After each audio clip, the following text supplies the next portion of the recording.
I'm Amy, sex educator, somatic sex and relationship coach, and sex shop owner. And I'm April, VP of an international high-end pleasure products company and boss queen sex toy mogul. We're best friends who make our own rules about who we are as sexual beings. With everything from how to be a badass in the bedroom to top tips for bringing your relationship to the next level, we have something just for you.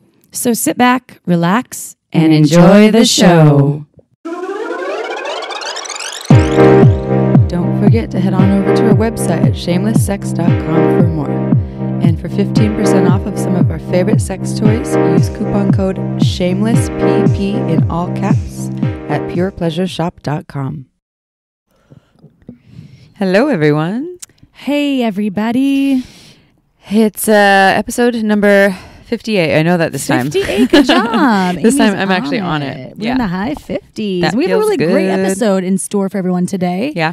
On something that is kind of out of the box, but definitely available to the masses. Anybody could apply it. So It's that. super juicy. We actually recorded it live from the Studio? the sexy studio of Jaeleen Bennis, the creator of Bondassage. We know that you all want to know what that is, and we will tell you a little bit more about that shortly. stay tuned for that. Stay tuned. So to start, I want to do a correction from last week's podcast when I said that I'm teaching a workshop in Chicago. That is still true. It's a G-spots, P-spots, and squirting / female ejaculation 101 workshop. And it is true that it is at Taboo in Chicago. But the date I said was wrong. It is not on Tuesday. It is on Wednesday. And it is not early in the day. As I said, I think I said it was at 7. I'm pretty sure it starts at 9. So I think they wait till the store closes. California time. I was on California time. That's why. Yeah, so you can find the information. So this is on the 27th of June. That is Wednesday, 27th. I'm teaching at Taboo. And I am pretty sure that it is from 9 to 10:30 in the evening when the store closes. You can learn more if you go look up Taboo. And it's TABOO and the separate word TABOU. OU, yes. And so go look that up and you can find out more information and come learn from me. That's in Chi-Town. Shout out to the Chi-Town peeps out there. Love you. Chi-Town. We also have a sex question, but before we do that, we want to highlight the fact that it is Pride Month. Yeah, it is. June is Pride Month. So shout out to anybody that is anything that has to do with loving pride. Yeah, love is love. LGBTQIA.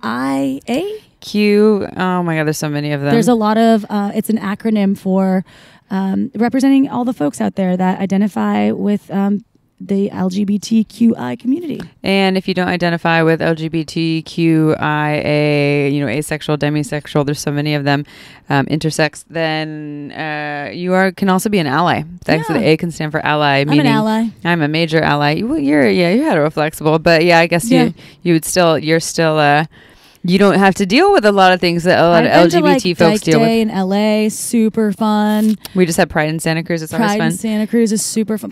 I've been to Pride in Salt Lake City, Utah. It's awesome. It's just a big celebration of love. Yeah, it's rainbows everywhere, and people are out just like hanging out. People party. People represent. I think that's people don't have to party. One of the things I've heard about Pride is that people get upset that a lot of folks use it as an excuse to just party, and they're not there for the cause, really. They're just like, oh, it's an excuse to get drunk on the streets. FYI, people use anything as an excuse to party. Totally. They're like, it's Friday, let's party. Yeah. It's there's a group of people here. I'll party. Let's party. Yeah, why not? Let's party. So, I mean, it is what it is. As long as I think that you're having fun and you're keeping it sex positive, do what you want to do on Pride Days. And contribute in some way. Find a way to contribute. How can you, if you're an ally already, then how can you be an even bigger ally? Here's a couple facts for you that I don't know. You know how I feel about facts and statistics. I can't vouch for them being absolutely perfect because usually the pool of humans that it's taken from is quite skewed. But so 42% of people who are LGBT report living in an unwelcoming environment. About 80% of LGBT folks, LGBT youth, report severe social isolation. Around 6 in 10 LGBT students report feeling unsafe at school because of their sexual orientation. 90% of teens who are LGBT come out to their close friends. Well, that's good. I'm glad people are coming out. There's a lot more statistics you can find online, but the moral of the story is... be nice to everybody. This is a huge issue. LGBT folks, especially LGBT youthers, are highly victimized, and I know a lot of people are highly victimized based on race and gender and Sexual orientation. yeah. But this is a month to create awareness specifically for LGBT folks and the things that they're still dealing with and that are happening constantly. And I read this one fun fact that said, I think when it said like homosexuality happens in 1,500 species.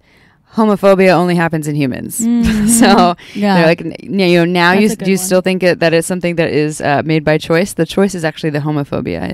It's nature's natural process to diversify orientation in many species. In fact, like over 1,000 of them, and that's not the choice of the individual. It's how they choose to hate or accept is the choice. Yeah. Come from love, like we always talk about.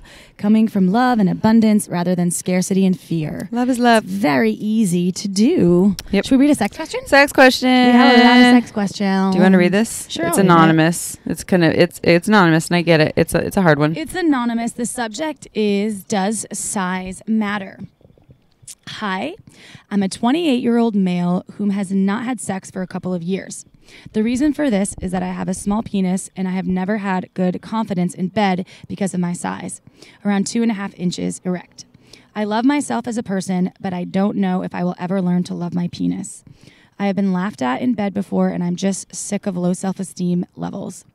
Any advice on what I can do apart from getting surgery would be greatly appreciated. Oh, man. You know what? Thank you so much for emailing us and for sharing your vulnerability, because that is such, I'm sure it was a difficult thing to even write, and being laughed at is just fucked up, and that is not fair. Yeah, that's terrible. Is that person or those people, whoever it was that did that, that's their stuff. And yeah, I think that's hard because we live in a culture that, and there's a lot of cultures out there that do this, and there's some cultures who hate on big penises. Honestly, there are cultures there that actually don't look at it as some big symbol of fertility. It's more of a curse or something that's really hard to deal with, because there is truth to that.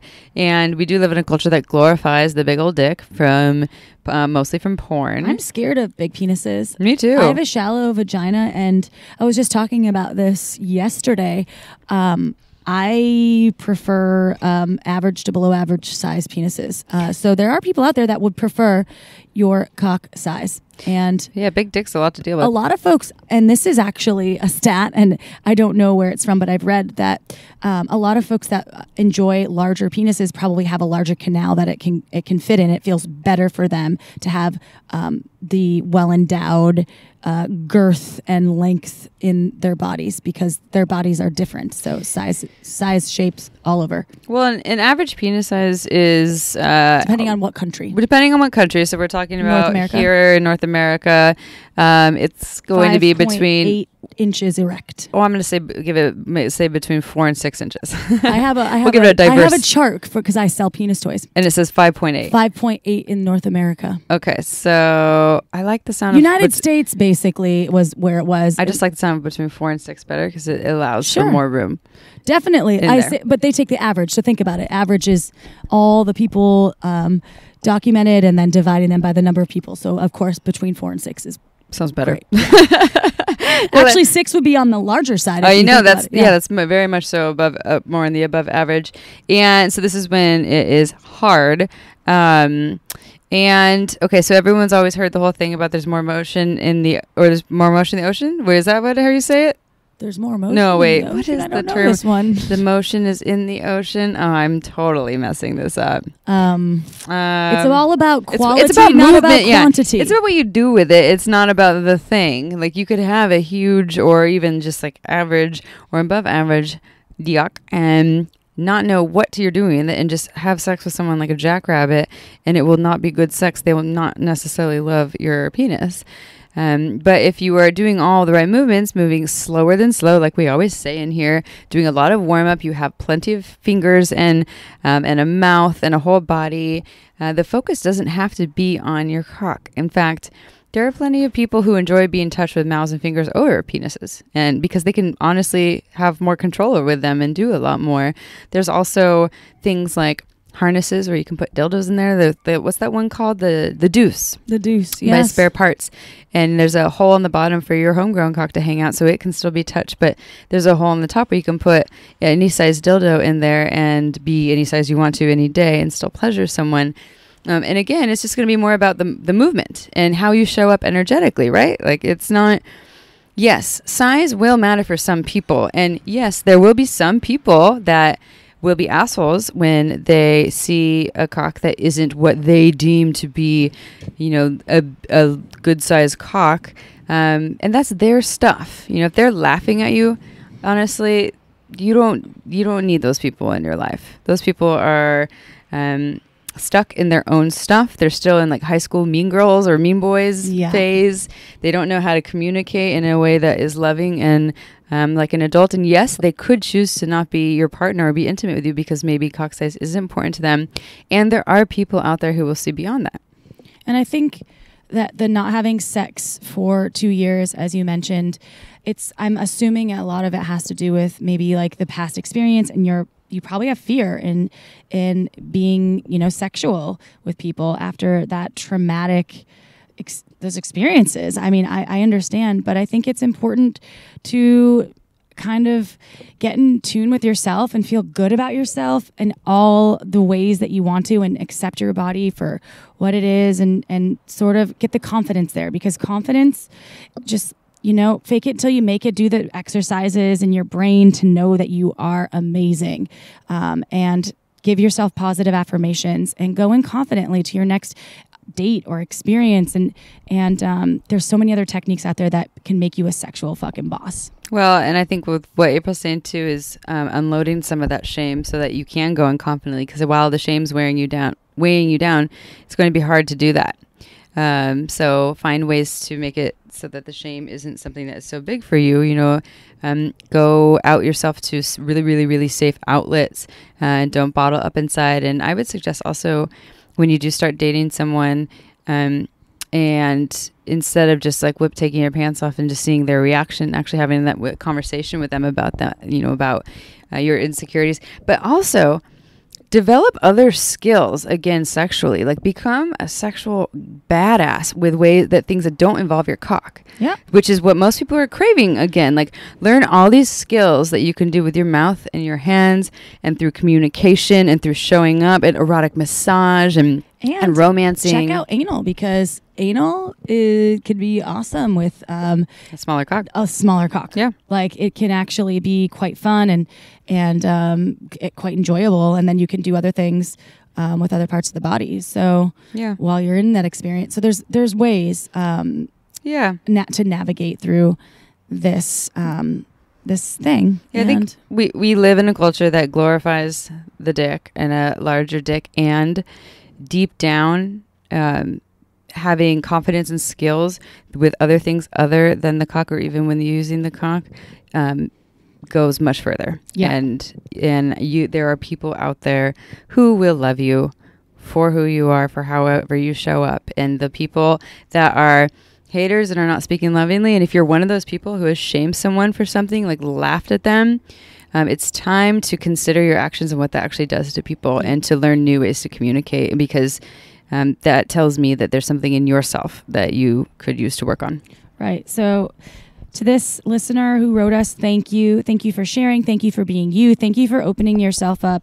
And hopefully we gave you some helpful info to get you on your way, your happy, sexual, empowered way.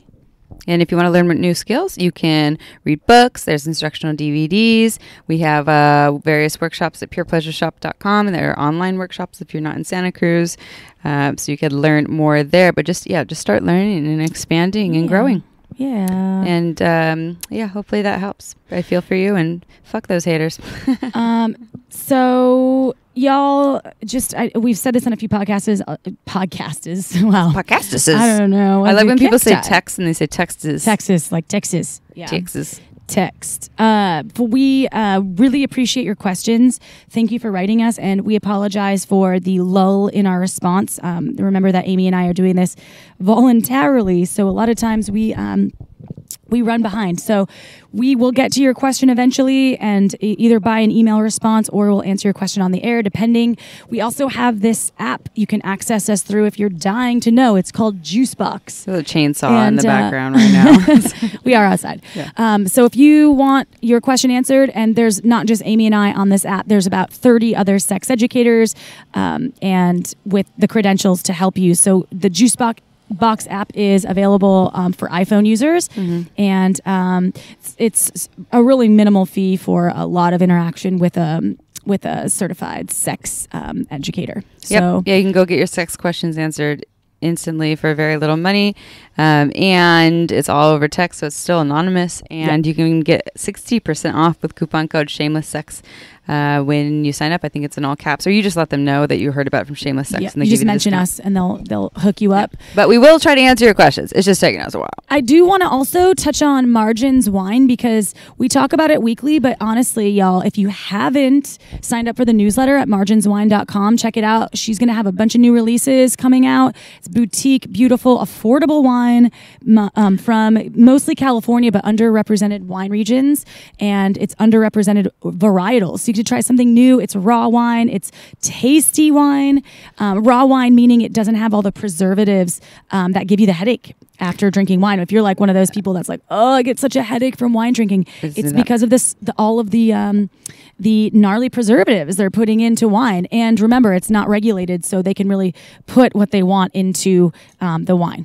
The bottle that you brought of the Chenin Blanc to our friends Vegan Mondays, they opened it and people were trying. They were blown away. They were like, what is this? And I was like, it's kind of like a sour beer, right? They're like, yeah. And people who don't even like wine. Yeah. Like, and people that don't like sour beer. I'm not a big sour beer fan. Like from time to time I'll have one, but I love this wine. It's really so crisp. Good. It's not heavy like beer. No. So just all you have to do, we're not asking you to buy the wine, just sign up for the newsletter, and then maybe if you're feeling inspired, even as a gift, check out her selection, and she's going to have some new releases really soon. So that's marginswine.com. All right, well, should we start with our episode? Yep, Bondassage. You're all wondering what it is. If you're not following us on Instagram, I highly suggest it, because we took a lot of videos and took a lot of pictures in the sexy room with all the restraints. And we get a lot of compliments on how awesome our Instagram is, because we really put a lot of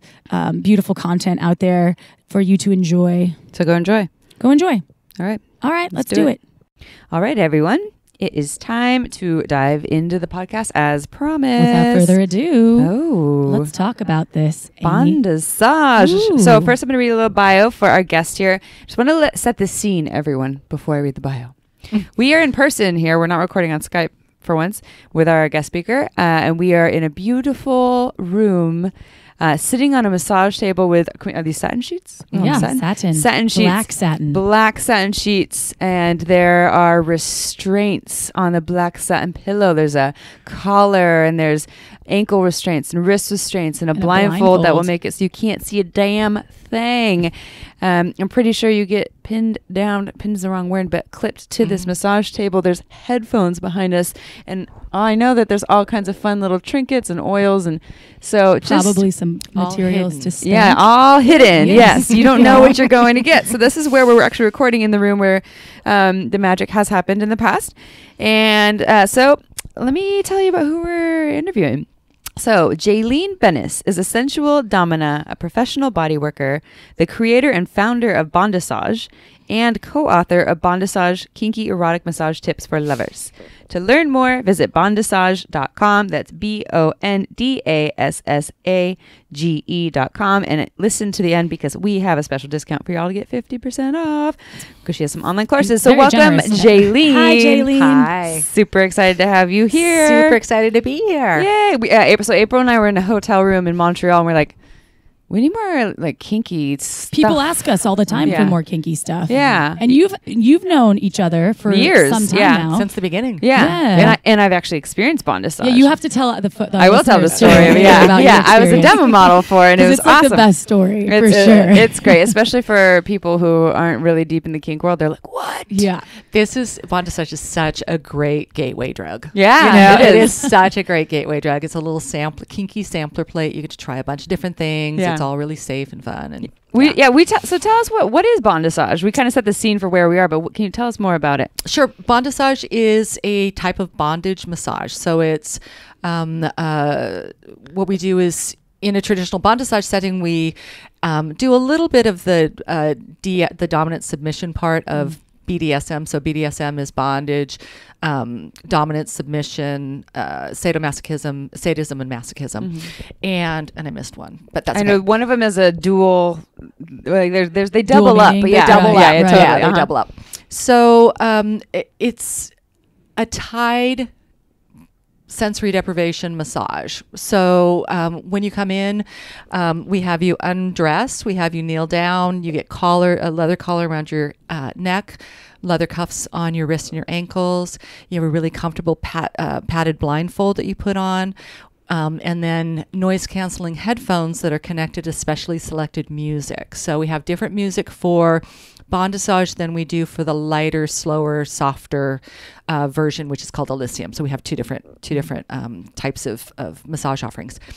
So and then it's a little bit of massage, a little bit of kink. So we start with some sensory play, so some soft things on dry skin. So we'll use fur mitts or fur floggers or satin pillowcases or something soft.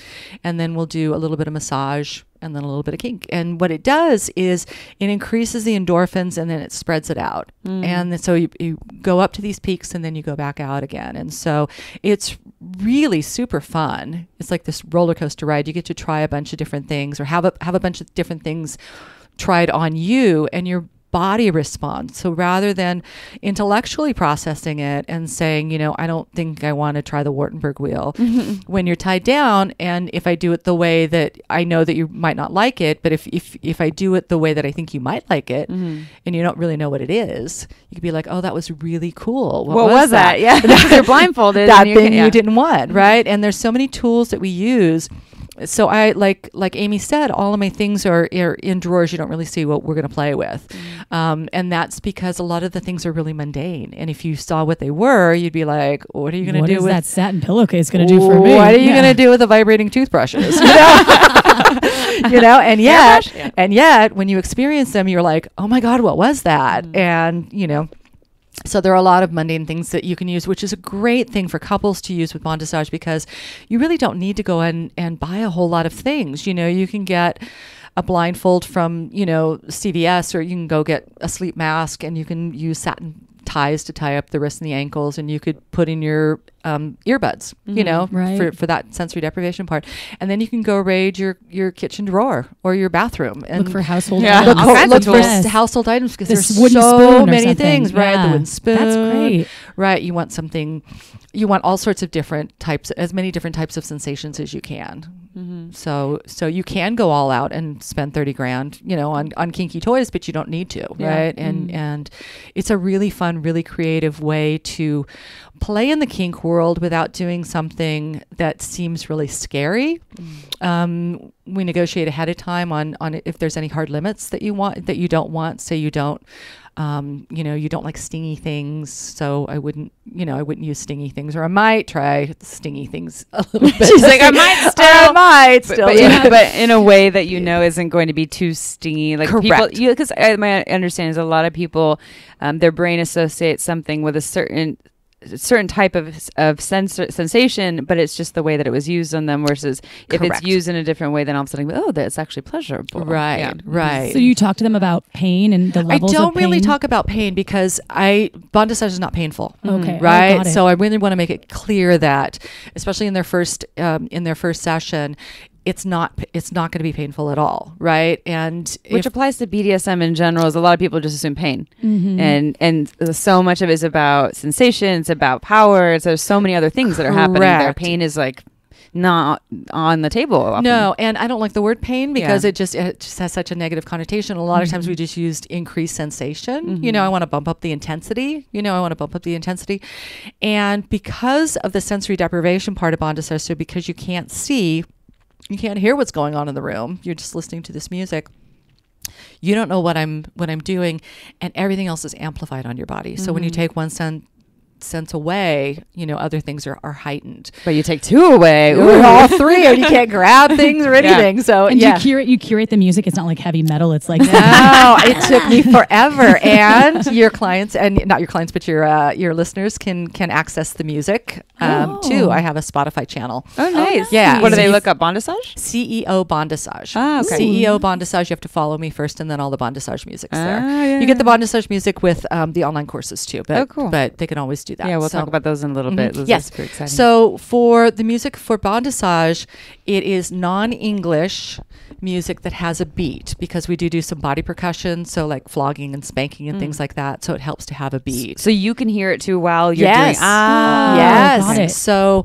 the way I set it up is now actually it's great because they finally came out with Bluetooth splitters, but you have your music source, and then what I use is the old analog ones, which are like a little a headphone splitter, and one goes to the wireless headphones so they can hear the music, and then the other ones goes to external speakers so I can hear exactly what you're hearing in your head. And that started because one time I was doing an S&M session and they were jackhammering outside and I put headphones on somebody and I was like, God, it would be great if I could hear what they're hearing. And so there is a way. And now with Bluetooth, you can do it. You can sync to Bluetooth. You can do a Bluetooth speaker and Bluetooth headphones. Oh, helpful. So you can do it that way too. Technology. And it doesn't have to be wireless, but I like wireless because I trip over everything. I don't Yeah. have to worry about the cords.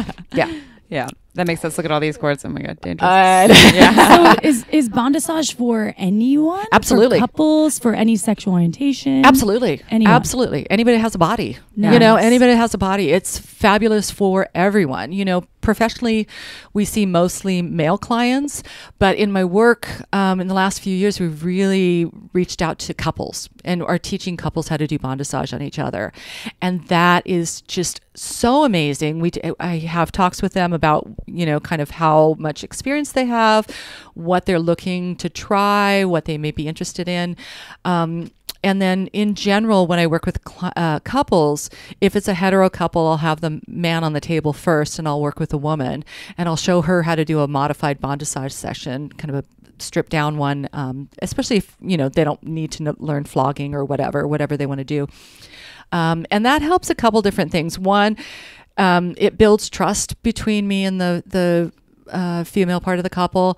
She learns all the stuff that we're going to do so that when she gets on the table later, she's kind of familiar with it and it's not something out of the blue, because it's really important to really have women's backs and to create that trust. Men, and it'll just sound stereotype, but they're here for the ride. They don't care. They're just like, make me happy and I'll do whatever. Do whatever. Do everything's all good. It's all good. But a lot of times with women, it's like I really need to have her back. So, and I can't tell you how many times when I'm showing women how to do bondage on men, they just light up because it may be the first time in their relationship where she's running the show.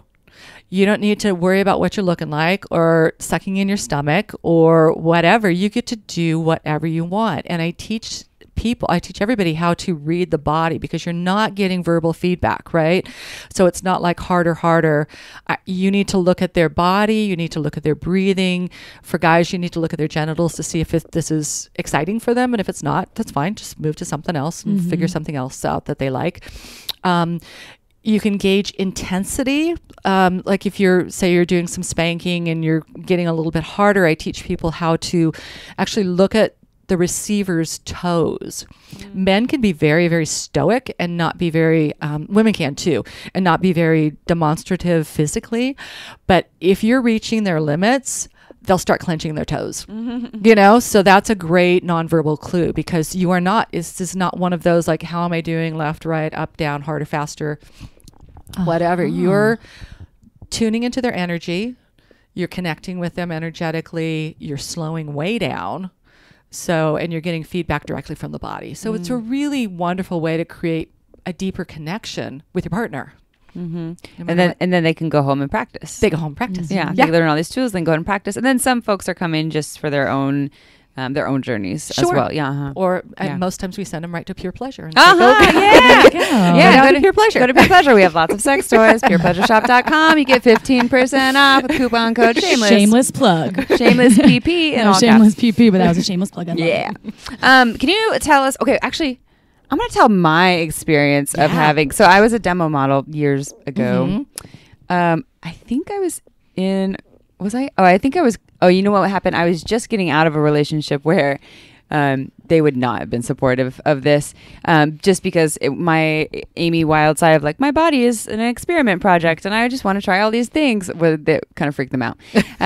So I was newly single and it was like, you had offered this to me because you were teaching someone else how to practice bondage. So I was just coming as a demo model, and as we did the whole thing, got here, I think that you already had some chocolates and something nice for me, like a nice beverage of some nice chilled water. And then we did a negotiation, and you had asked me some questions, what was on the table, what wasn't on the table, and I think we had said that we negotiated vibrations, that I like vibrators, and then you had asked me if is light anal play okay, and I was like, why not? Sure.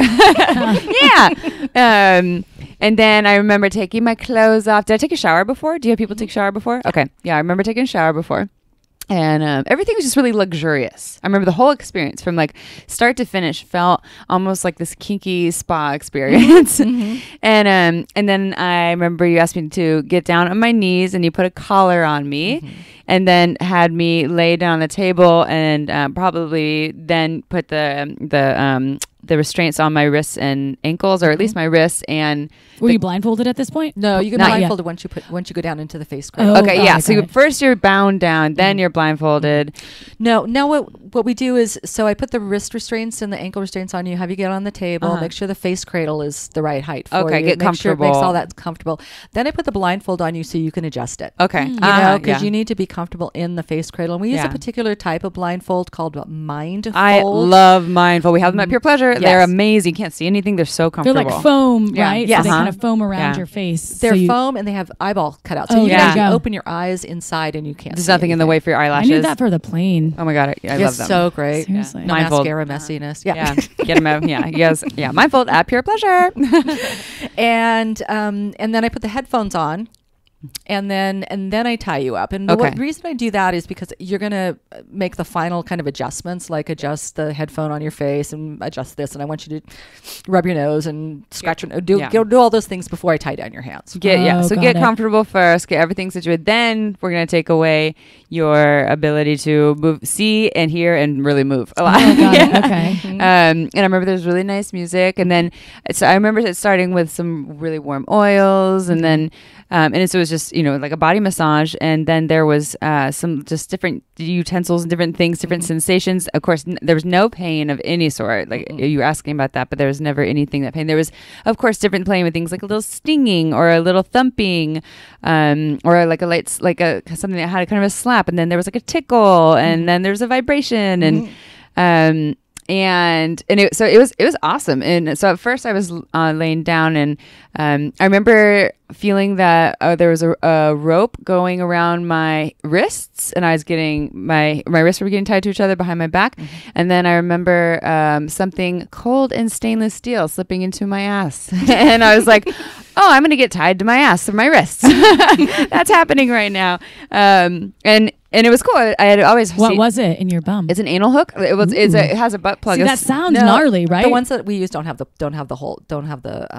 loop. They have the loop. Oh, They don't have the ball in the end. Okay. Just the hook. Yeah. Okay. So, but it goes. So it doesn't. It's not like a plug that is hooked. That has a loop that comes out of it that you tie a rope to, right? No, it is. Okay. Yeah. It is, and it ties. And normally we tie it back to the back of their collar. Okay. Yeah. Their collar. So you're kind of like tied choking, to yourself. Tied to yourself. Choking. And maybe that's what happened. I don't exactly remember. I remember there was something that was being tied, and I was like, I know what's happening here. And it was awesome because at that time I think we were selling some of them at Pure Pleasure. And anal hooks are like metal, right? Stainless steel. Oh, she's Stainless gonna pull steel? one out. Yeah. Because that sounds like to a layman that would be like an anal hook. That sounds Correct, gnarly, right? Which is why, 10 years down the road, which is why I used to never talk about the anal hook, because it looks scary. Yeah. It looks really intense. It looks really extreme. Oh, that's it. Okay, so we're gonna take a picture. But then when you do it, it's as big as your index finger. We're taking a photo of it now to go online. Yeah, you'll see what an anal hook looks like. If you're not following us on Instagram, you must follow us now because we're going to put this picture of an anal hook on there. It's not as gnarly as I would have pictured. No, it's really comfortable. It's comfortable. You can't do it face up. You have to do it face down, right? Okay. So face down, and it's in, and it just gives you the feeling of being impaled on something. It's not even, when we use it on men, it doesn't even hit their prostate at all. No, which is only 2.5 inches in. So that's like, it's not very big. So it's not, that's not that. It's more just the feeling of, oh my God, I'm impaled in a meat hook. And it's like the size of an index finger, a small index finger. I like that. I'm tied up to my ass right now. Like, that's a first. That's pretty awesome. And it just felt like this nice pressure / and there's that eroticism that is found in the like, I'm bound, and I felt super safe too. It was, Jaeleen and another woman that were working me. And with that, I don't remember what we negotiate, but how do you let people know, what is this like? How do they let you know if something's too much or they need to slow down, or like safe words? So in a traditional bondage session, when I talk to somebody ahead of time, I ask them what their limits are, and I say, this is not an S&M session. I am not going to give you a safe word, not the first time, you know? So if something comes up, just let me know. You know, if you need to blow your nose or you're going to itch or whatever, just let me know. Because people don't have like a ball gag in. Or no, they can speak. They have to be able to speak. Right. Okay. But they don't.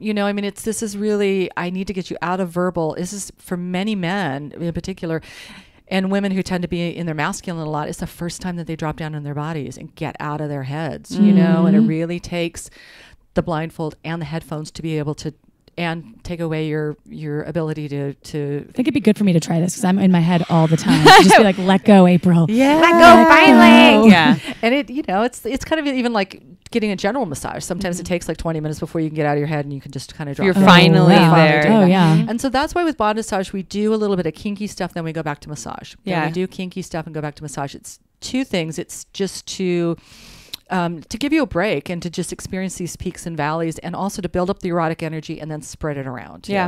So that when at the end, it's amazing. I mean, people cry. It's huge. It's really profound. I imagine people have some deeply spiritual experiences on this table. It can be very trancey. It can be very trance-like. I have one client who goes to other places at the end all the time, and other dimensions. He thinks of a color or something, and then all of a sudden he's like in a past life or something. So it's just really interesting. But there's all sorts of different different experiences on there, from people crying to a lot of giggling, to not a lot of verbal talk afterward, not a lot of talking afterwards. It's not a so how was that? Why don't you process this? It's not. It's just they go, wow. Yeah, wow. It's a lot. Oh my God, and wow. Yeah. Wow. Yeah. And then I sit with them for a long time, and you bring them chocolate after. I bring them chocolate and wrap them all up. Yeah. How long is a session typically? Typically 90 minutes. 90 minutes. It's at least 90 minutes. Yeah. It's usually about an hour face down and a half an hour face up. I remember that we did flip over, and I do remember again more like sensual oil stuff, and then there was, I think it was when like the vibrations came out too, when I was flipped over too. But I remember that your whole body. Did you have an orgasm? I actually did. Yeah. Did you get out the vibrator? Wand? Yeah, exactly. The magic wand. I Nice. did. Yeah, I totally did. And I think what was happening was the other person, the woman that you were training, was using the vibrator, and you, I think, were like you were taking your arms around your hands around my breasts. And it was pretty awesome. Yeah, that sounds. It's nice. I have 4 hands on me. Yeah. It's a 4-handed orgasm. How did Bondassage come about? Like, how did you? I was develop this. Yeah, I had started working as a professional dominant 2004, 2003, 2004. I've been kinky my whole life, so I've been kinky. I knew how to do all the scenes, and one month I thought my rent was going up $500, so I put an ad up on Craigslist, and I got 20 phone calls that day, 300 phone calls that month. So I started doing some professional dominant work, and at that time I was a really heavy sadist. So I was very particular in what I did, and it was I'm not into the psychological domination stuff of that. I want to tie you down, blindfold you, and play with your body. It's really so none of the role play, none stuff. of the role play, none of that really floated my boat. It's not my thing. I like to play with your body, and I like to hit a lot. And so I did that. I still do that. But I noticed that the clients that I would have these big, huge cathartic experiences, and they'd come back maybe 3-4 times a year. It wasn't like a monthly kind of thing. I wanted to get into and offer more erotic massage because I love that. I didn't kind of like the model that was out there. And so, like I told you guys earlier, my whole business model is based on fuck that. So in erotic massage, generally you're either nude or you have your underpants on and people are staring at your boobs and trying to shove fingers where they shouldn't be. And you're negotiating all that. And I said, fuck that. I'll just take what I do for my diagnostic S&M session, which is to throw a lot of different things at people to see what their bodies respond to, right? So there's many people that be like, oh my God, I don't like this. But when you're tied down and blindfolded, you might like it the way I do it, know? So it's not always off. So even though hard limits are hard limits, and I totally respect those. So if you say nothing internal, I won't do anything internal. But I took my basic diagnostic session and then I just broke it up and put a little bit of massage, a little bit of kink, a little bit of massage, a little bit of kink, and people really loved it. It just went ballistic, and I went from doing 10 S&M sessions a month to doing like 60 bondage sessions, and people were flying across the country. They were coming up from LA. Nobody has cars in San Francisco, so somebody wanted me to schlep everything up there, and that's where I met Eve Bennis, who wrote the book with me. I said, can I use your space? Schlepped everything up there once. And I was like, fuck that. So that's when I started training practitioners, so I started training practitioners because I couldn't be, there's only so much you can do. Yeah. You one person trying to do everything. Correct. And initially when I started Bondassage, I trademarked the name and I copyrighted the sequence because I initially thought that I was going to do a DVD for couples. Oh, well, you did a lot more than that. I did a lot more than that. So I thought that was my initial goal. So, like in a lot of businesses, the business you end up is not the one you start with, and you have to be able to evolve, and, DVDs died and that. So it took off. So we've trained about 280 people around the world. And probably have around 100 right now that are actively practitioners that are working as practitioners. And then I took some of the practitioners and I turned them into trainers. So to train other practitioners, because again, I live in this beautiful space, south of Santa Cruz, and I don't want to travel to do this, So I wouldn't want to leave this place. No, it's great. And and so I have a couple trainers who actually just travel to train, so that they're willing to go wherever people need to do that to train. So you can experience Bondassage with a practitioner if you want to. You can experience it. You can buy the book and get the book, but I would recommend that you get the online courses. So we had last year and the year before created 2 online courses. The first one's just based right off the book, and it has access to the music. It has some questions in there, for exploration, journal exploration, some questions you can answer. And then it has the curated shopping list. So all the things that I recommend that I personally use, because I can't tell you, I've spent tens of thousands of dollars on stuff, because every sex toy is $150, right? Yeah. And then you get it and you're like, well, this sucks. Yeah, this is not what I wanted. This sucks. This is not. So I have a curated shopping list of the toys and tools that I love, that I use, that everybody loves and gets, So that's in the first course. The second course, the advanced course, and again, she'll give you the code to get 50% off of both of these, is created a bunch of short little videos. They're usually about 5 minutes or less, that detail everything that's in the course. So you get to see how I set up my room. You get to see all the toys I use. You get to see everything. So I teach you everything that we do within a Bondassage sequence in pieces and pieces. You don't learn the sequence. You can't find the sequence anywhere online. You have to, if you want to become certified in it, you need to either come to me to be certified in it, or you need to go to a trainer and become certified in it. You can't do that. Actually, I'm wrong, because now you can do that online. You can do that online with Liana, who is my partner in Australia. There is an online certification. It takes you a few weeks to do it, because you have to get your own demo models. You have to do it through Skype and things like that. So they're still observing you in the process. They're observing you in the process. Yeah. So it's really important when you become a certified practitioner. I do the trainings one-on-one, so I can really craft it to your skill set, right? So if you come in with a lot of S&M skills, then maybe I teach you more about more massage skills, more energetic skills, things like that. So I can really tailor it. Yeah. So you have a really well So you could just well-rounded. You can get the online videos if you just want to learn how to That's do Bondassage. absolutely. And you can jump to whichever section interests you as well, because they're only 5 minutes. That's great.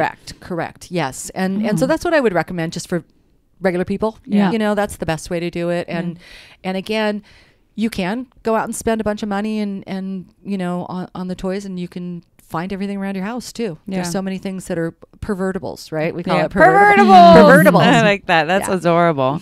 So what about, so for folks who want to learn to be a trainer, what does that look like? Or not a trainer, I'm sorry, a practitioner. So to be a practitioner, you need to fill out the application and give us some ideas on what type of training you've had already, what kind of professional experience you've had already. And then as a practitioner, you would either come see me or one of the trainers. For Bondassage, it's a 2-day training. So we take you through the sequence 4 times on 4 different demo models, and also teach you anything you need to know, like how to flog, how to, you know, safely, how to whatever you need. So that's as a practitioner. You don't need to do this professionally. You can go do your certification and not do anything with it and just have it for your own benefit, because that's what I don't have anything to do with your business after that, because that's not legal. But so anybody can do that in-person training. I would really suggest doing the online training first. I mean, just the online courses first, you know, to see if you like it and to see if this is something that really interests you before you spend the money to do the in-person training. Once you're a practitioner, if you want to be a trainer, no matter who you trained with, you come back and train with me for another 2 days, and I retrain you in everything. And then you can go out and train other people. Right. Yeah. But really, you could just spice up your sex life with this and just kind of keep it really light, not necessarily with the training, because I think for a person like me, I just want some of the skills. Absolutely, yeah. So I can spice up a Saturday night. Absolutely. And there are so many things. That's the beauty of Bondassage. We use so many different tools and techniques.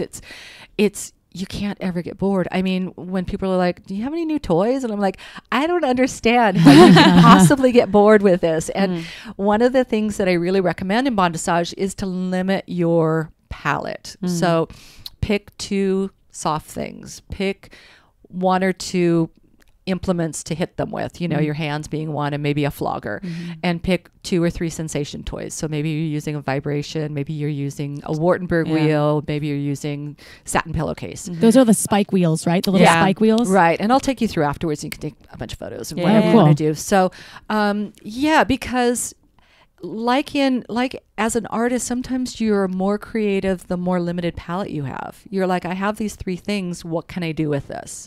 So one time I had a client where I just used a wooden hairbrush for everything.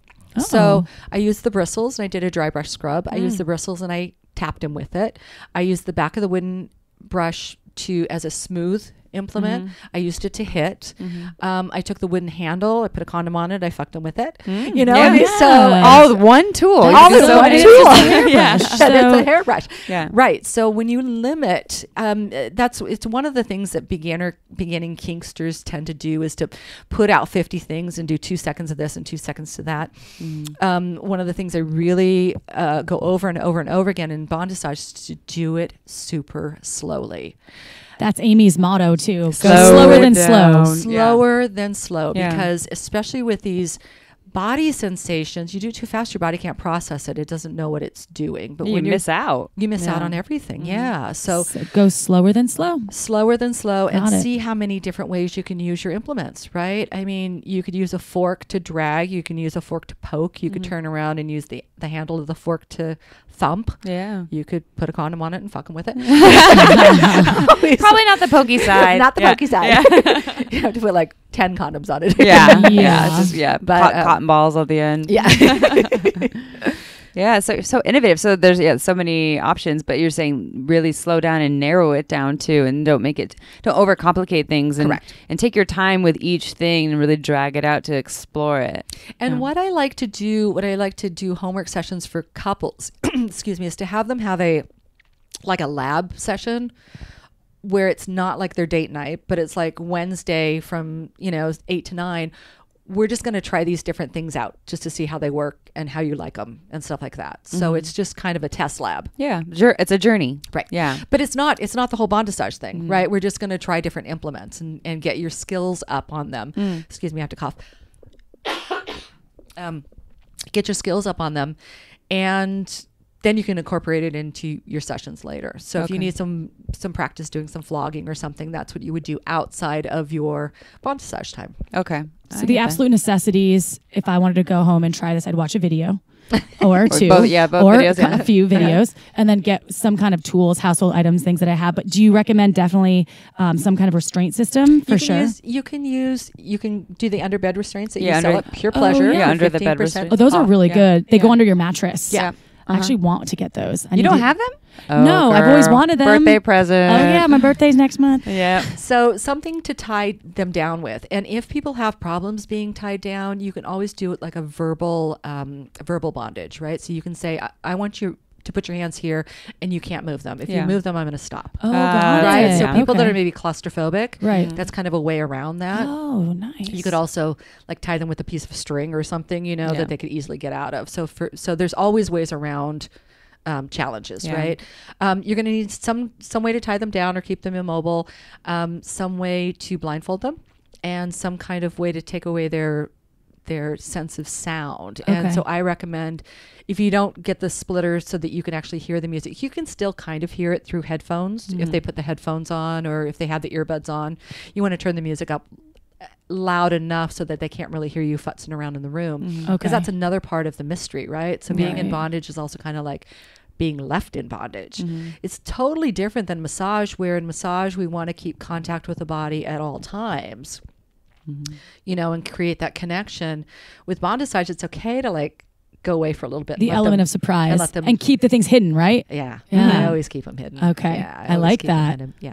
Yeah, so that's kind of part of it. A lot of people ask, like, why do people like bondage? Why do people like sensory play or sensory deprivation? And there's just so much available there. And part of it is that mystery, or the like building things up as opposed to just giving it all the intensity at once. And there's so much, like, the body becomes your palette. You're like an artist. You really are. You're an erotic artist. And so for people, I had clients come in that were like, or whatever, think the bondage was a little bit too scary. We created Elysium. So Elysium is a slower, more sensual version of Bondassage. Elysium has different music. It's really slow, meditative. It doesn't have the beats. We use satin ties instead of the leather cuffs. We use hot oils instead of cream. We use all the soft things and none of the percussion, and just a couple of sensation play items. So it's the little dipping the toe in the water, but simply taking away your sight, taking away your sound, and binding you is hugely profound for so many people. And it's hugely helpful for people who are always in their head to finally let go and get down into their body. That's one of the most common, things I'd hear was, this is like the first time I could drop down into my body. Yeah. That's a challenge for a lot of our listeners too. We get feedback, I can't get out of my head. And it's because it's difficult to breathe in and connect with your body. So this is a good tool for that. And talk about an ecstatic experience. I always think of ecstatic experiences as really, really helpful when you're feeling like you're in a rut or you're heartbroken, or there's just, there's energy in you that needs to move, but it can't move. And so to go and do something that is highly ecstatic, like skydiving or bondage. That's a good point, where your brain stops thinking and obsessing and perpetually going over the same thing it's like, over and over again. Okay, body, you can run the show again. That's a great point. Yeah. And you get to learn so much too. You learn, like, you thought you didn't like something, and then you're like, oh my God, that was great. I always thought flogging looked horribly, evil and hurtful. And then you get flogged and you're like, oh my God, it feels like a massage. It feels so good. So a lot of things in the kink world look really scary, and then you experience, and you're like, that's it. Yeah. Yeah. That's how I felt about the anal hook. I was like, Like, I could have a bigger That was one. awesome. Yeah. I'd do that again. Yeah. Yeah, and it's so I have so many return clients, so I would use the hook usually on the first time, and then I usually wouldn't use it after that because then the mystery's kind of gone. Yeah. But with the hook, you can also I'll show you later. You can use the kind of butt plugs. If they're like anal play, you can use the butt plugs that have a hole in the bottom for like a vibrator. You put the butt plug in, and then you can put the hook in and hold it in that way and tie it up too. So there's so many options. Yeah. Oh you just get endless. Really creative. This is great for couples that are looking to spice up their sex life. Absolutely. And that is so, because this isn't so off the cuff where you need a whole like dungeon. Yeah. And it's still, you're incorporating pleasure and so much pleasure and sensory. I love it. I really want to check this out. And it really creates such a profound connection with you and your partner, right? Because you're connecting energetically. You're not talking to them. You're not, you're connecting on such a deeper level, and it creates so much trust, and you're learning so much more about your partner, where if you've been with somebody for a long time, you're like, oh, he don't like that. Yeah. But then try it a different way. And it's like, oh, I had no idea. Yeah. And then you can use it against them. Like, see, I told you you'd like that. Finally, that thing that I told you that you would always like. You always said you didn't. God, okay, I'm gonna stop saying always. Oh yeah, it's not part of my violent communication. Okay, so how do people work? How do people to become a practitioner or to work with someone, a Bondassage practitioner? How do they do these things? You can find everything on Bondassage.com. It's that easy. Bondassage.com has a list of all of our practitioners that are currently out there and available. It has links to both the online courses. Again, we're going to give you a URL, a link for 50% off of the online courses. Everything is on there. And the book is on there too. The book's on there. And the link doesn't expire either. Nope. And the book is at Pure Pleasure too. Oh yeah, we still have those books. I think we have the book. Yeah, I'm pretty sure I've seen those books. Well, no, because I think we've been able to order it from our book distributor. Yeah. So the book again is Bondassage, Kinky, Erotic massage tips for lovers. I didn't say that correctly, but you all got it. But it's on Jaeleen's website as well. You probably find it Pure Pleasure, but they have it on Jaeleen's website. The coupon code, by the way, everyone, you actually go. It's a URL, so it's not a coupon code. If you go to bondassage.com/50 off, that's 50 / Yeah. Okay. Bondassage.com/50 off. That will take you there. So bondassage.com/50 off gives you 50% off of the both online courses. The / is the one with the question mark. That key.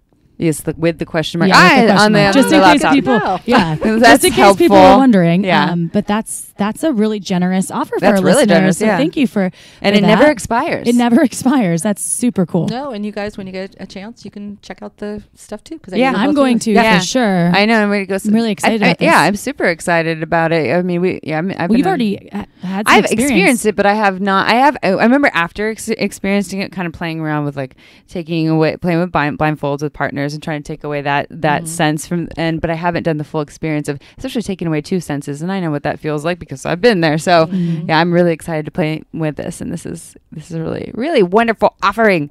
And now we get to explore Jaeleen's magical room of We're gonna have pleasure. We're gonna post some videos on our Instagram. Follow us on Instagram if you haven't, and we are at Shameless Sex Podcast on Instagram.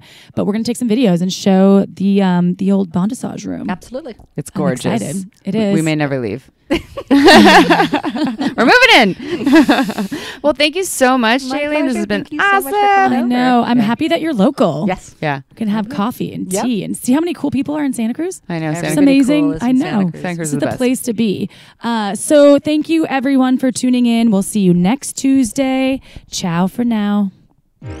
Don't forget to head on over to our website at shamelesssex.com for more.